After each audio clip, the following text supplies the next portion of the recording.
smiling her liking at him. He finished his cigarette. Then he should have gone back to the party, but he couldn't. It was strange.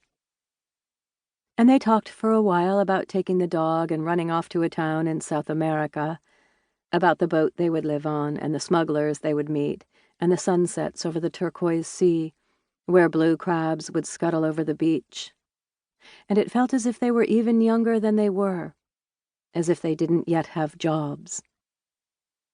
Kate was Hungarian, Turkish, Persian, 3 romantic, impractical strains, 3 peoples who had thrown away their empires. Her ancestors wore jewels in their beards. They galloped on horses, waving swords. With them, it was opium dens or Stalinism, no middle ground. So Kate said, laughing at herself. She was talking obliquely about herself. Ben was half Bengali, half Jewish. That could be interesting, but it was sedate. He came from a line of rabbis, shopkeepers, lawyers. There was a feeling that he might be uncool by comparison, a feeling Ben had to consciously suppress. He said, "My family didn't wave swords, but I'm always willing to try." Both Ben and Kate were tawny, black-eyed, and aquiline. They looked like members of the same indeterminate race. They commented on this likeness, using self-deprecating terms like beige and beaky, and became so happy at this, at nothing, that they started to walk the dog downtown. The dog was beige too, Ben pointed out, and they paused and crouched to compare their arms to the dog's coat. That was how they first touched. The dog was licking their hands and confusing the issue. Still, there was a definite spark. Walking back toward the apartment, they traded the information that goes in dating profiles, with the feeling of belatedly completing the paperwork for something they'd already done under the table.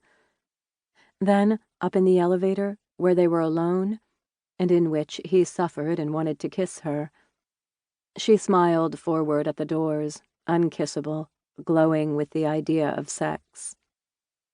They came out, and she unleashed the dog and slung the leash onto a branch of the coat rack. Without discussion, they headed to the balcony. There was someone already there, the rich girl's house guest, an older New Zealander whom Kate knew and who would later figure prominently in their lives. Ben didn't think much about him then. All he meant was that Ben wasn't alone with Kate. The New Zealander talked about a garden he was working on. He was a garden designer, in New York to create a rich person's garden. Ben listened to his accent and mainly considered him a useful pause, a device that would ease them more gently to the next stage. So it was the windy balcony, the lights of New York, another starscape. The actual stars were dull and few. From this perspective, the city was brighter and more complex than the cosmos. The cosmos, in fact, seemed rote, like a framed print hung on a wall solely because the wall would look wrong without pictures. There have to be pictures, and there has to be a cosmos, even if no one looks at them.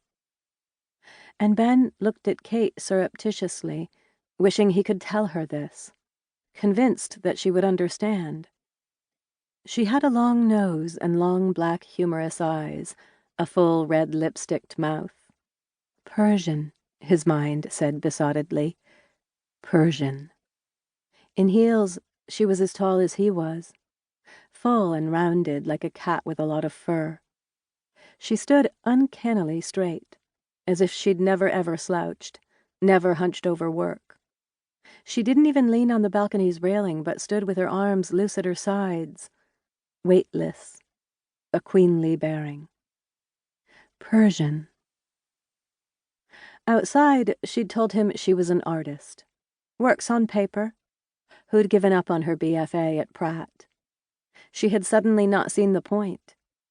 If it were something like geology, maybe, she'd said, because he'd told her he had a degree in geology, although he was also a poet, published, he had hastily added. She'd volunteered in a helpful tone. Well, I read poetry, he'd said. Really?